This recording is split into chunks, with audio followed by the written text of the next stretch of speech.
Años, el joven poeta comienza a asumir compromisos estéticos y políticos. Ya casado, viaja a España y conoce a escritores que dejarían una honda huella en su vida. Regresa a México con renovados ímpetus y comienza la invaluable experiencia que constituyó dirigir la revista Taller, nombre que se da a su generación. Estrechó su relación con los escritores del grupo contemporáneos, principalmente Novo, Villaurrutia y Gorostiza. Estos fueron años decisivos en la formación de su pensamiento.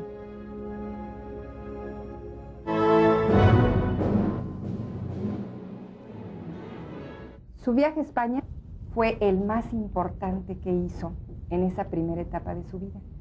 ¿Por qué lo hizo? Hubo un congreso de escritores organizado por una alianza internacional de escritores antifascistas. Y entre ellos, entre los organizadores estaban Pablo Neruda, Rafael Alberti y un poeta español, ahora un poco olvidado, Arturo Serrano Plaja. Y los tres habían leído mis poemas. Entonces me invitaron. Invitaron a dos poetas que no éramos miembros de la Liga de Artistas y Escritores Revolucionarios, LEAR, que era más o menos el órgano de los intelectuales de izquierda en México en aquellos años. Yo no pertenecía a este grupo y tampoco Carlos Pellicer. Invitaron a Pellicer porque era un gran poeta, era un poeta muy conocido, era un poeta católico, pero ferviente antifascista. Y me invitaron a mí porque yo era un poeta joven, habían leído mis poemas y les parecía que también había una necesidad de que hubiera una voz joven en ese congreso. E invitaron también al escritor José Mancisidor. Estos fuimos los únicos escritores mexicanos que asistimos como delegados a ese congreso. Solo tres.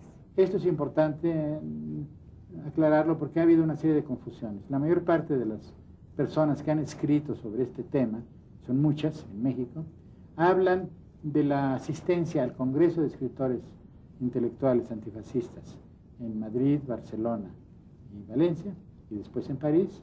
Hablan de la asistencia de un grupo de delegados de la Liga de Artistas y Escritores Revolucionarios. No, este grupo fue nombrado por la LEA para ir a España en una misión de solidaridad y amistad con el pueblo español. Era un grupo compuesto por escritores como Juan de la Cabada, o bien por artistas y artistas notables como Silvestre Revueltas, pero llegaron tarde, no estuvieron en el Congreso, llegaron 8 días después o 15 días después. ¿A quién conoció en España y qué aprendió usted de este congreso y de su viaje a España? Bueno, mire usted, el aprendizaje fue triple. Un aprendizaje, en primer lugar, diríamos, profundo, íntimo. Mi reencuentro con mis raíces hispánicas. No podemos entender, algunas veces se lo he dicho a mis amigos españoles, a México sin España. Los españoles se pueden entender a sí mismos sin México, pero nosotros nos podemos entender sin los españoles. México es una palabra náhuatl, Mexico, pero españolizada, hispanizada. Entonces, en el nombre mismo de México está esta dualidad. Aparte de eso, fue una enseñanza de tipo humano, literario. Conocí a algunos escritores que yo había leído y que admiraba, como André Malraux, y a un poeta inglés que conocí en aquellos años y que sigue siendo mi amigo, el poeta inglés Spender. Conocí a varios españoles que admiraba. Alberti, lo había conocido en México ya antes, Bergamín.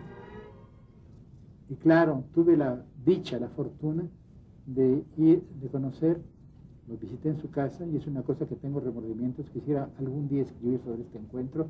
Conocí a Antonio Machado, que es un poco uno de los padres de la poesía de la lengua española en España, en México y en el resto de América. También la figura de dos personas más. Una persona que no conocí, pero que empecé a leer en esa época, Orwell. Lo leí mucho después en los Estados Unidos. Eso fue un gran crítico de la guerra de España. Y André Gide. André Gide nunca lo conocí, pero cuando llegamos a España, él acaba de publicar un libro famoso, Regreso de la URSS. Él se había declarado comunista un modo un poco sentimental, había ido, invitado por Stalin, había visto aquella realidad y tuve el enorme valor en ese momento de escribir este libro, en que hacía una crítica en el fondo bastante mesurada, incluso tímida, de lo que había visto en la Unión Soviética. Pero valiente. Valiente. Y eso bastó para que se le declarase enemigo del pueblo español. Esto fue muy triste porque recuerdo que participaron muchas gentes, Bergamín, Ehrenburg, muchas gentes participaron en estas acusaciones terribles contra Gide, acusándolo de traidor. Los únicos que lo defendimos tímidamente, no en el Congreso, sino en la sesión que dedicó la delegación latinoamericana a este asunto, fuimos Pellicer y yo, sobre todo Carlos Pellicer. En cambio, hay que decirlo, Neruda y sobre todo Juan Marinello, el delegado cubano, fueron particularmente intransigentes, intolerantes, mostraban ya lo que se iba a convertir el movimiento intelectual más o menos ligado al estalinismo. ¿De qué conversaban? ¿Cuáles eran esas conversaciones privadas que usted tenía con todos estos compañeros y nuevos amigos que hizo? ¿Qué les interesaba en el momento? Bueno, mire usted, una de las grandes preguntas que se me hacían en aquella época era Trotsky. Trotsky era el diablo, el demonio. Claro, el demonio siempre ha interesado a los fieles. Así es. Entonces, Ehrenburg nos preguntó a Pellicer y a mí si conocíamos a Trotsky en un viaje que hicimos de París a Barcelona. Ehrenburg es el gran escritor ruso de aquel momento y yo dije que no lo conocía. Pellicer, con esa admirable ingenuidad de Carlos, dijo: yo no lo conozco, pero soy muy amigo de su amigo Diego Rivera. Que en efecto Diego Rivera había sido muy amigo, pero que en ese momento Diego Rivera era trotskista, también estaba muy mal visto. En la conversación difícilmente caminó frente a este paisaje del norte de España. Estábamos ya cerca de Barcelona, recuerdo muy bien. Neruda, porque éramos 4 los que estábamos en aquel salón, Neruda, Pellicer, Ehrenburg y yo. Neruda me miraba con inquietud porque veía que Pellicer seguía hablando y de pronto Ehrenburg le preguntó: bueno, dígame, ¿y usted qué piensa de Trotsky? Y entonces Carlos Pellicer le dijo: es el mayor agitador político que ha conocido la humanidad, con la excepción, naturalmente, de San Pablo. Todo el mundo se rió, Pues sí. pero Neruda a la salida dijo: Octavio, el poeta católico va a hacer que nos fusilen a ti y a mí. Pues sí, seguramente.